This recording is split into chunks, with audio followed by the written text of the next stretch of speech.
A piece like Tulips, I'm sure that I was, thinking about the bouquet, the sense of offering, of kind of generosity, of offering something, a symbol of future and of hope, and of the continuation, this celebrating life energy, celebrating what it means to be human and what our potential is.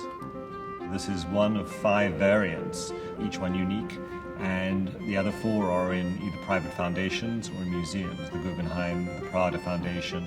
So this is a very, very special object. The tulip symbolizes a simple flower. It's a flower that it's joy. Everything that we know about tulips as far as a kind of a history, it's kind of Dutch background, there's kind of a simplicity.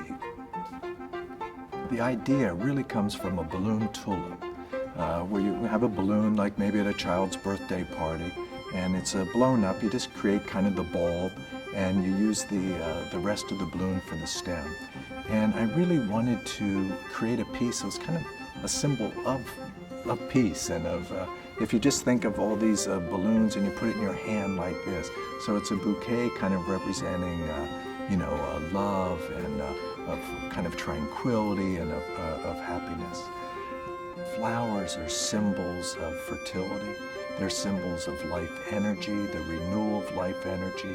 And so if you look at the front of the tulips, each one has a unique face to it, kind of an orifice in the front. And each one's unique, has its own character, its own little details of the folds. And if you go around to the back of the tulips, also where the stem comes out of the tulips, each is unique. Putting it into mirrored stainless steel, this work actually implodes on itself. So if you have a red tulip and you put it beside a yellow tulip, they will reflect in each other, and you'll get different colors of orange in each one. And then if you have another tulip there that's beside that, that's blue, now you're going to get a green in between the yellow and blue, and with the red you're going to get a violet. This creates such an array of colors because each color will create a different color reflecting into the other one. So you really end up with 100 different colors. If you look at a piece like Tulips, it reflects its environment. It's involved with the moment. Because if you move, it moves. If a cloud moves, something's happened. So it's very much about now. People have said that I'm a perfectionist. And at heart, I probably picked up from my father a sense of executing a vision that you have. But I'm always trying to finalize that initial, original vision. So I worked many years on the celebration works to be able to develop the surface, this very reflective mirrored stainless steel surface, even though it actually kind of looks like it's kind of an easy thing to do. It's very, very complex. We had to develop the tools to even create such a surface. We had to make tools that could actually polish on a curved surface and to do convex and concave curves. Most of Jeff's work is about acceptance, accepting of the viewer and the viewer to really feel present amongst the work. And reflection is an incredibly important part of this. First the individual has to accept themselves, then they can accept the external world.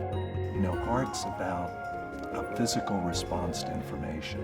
And so when you confront a piece like Tulips, and hopefully it's kind of a little bit of a wow, visual experience, that this aspect of just the power and beauty for everything, for what it is present. There have been some really wonderful, rare moments that I've been able to enjoy with my work here in New York City. One is when I had Puppy at Rockefeller Center, and I've had Diamond at Rockefeller Center, and a balloon flower. And so I'm really excited for Tulips to be at Rockefeller Center. So not only will you have the reflection continue outward, but it'll also give this implosive aspect even more opportunity to shine and reflect.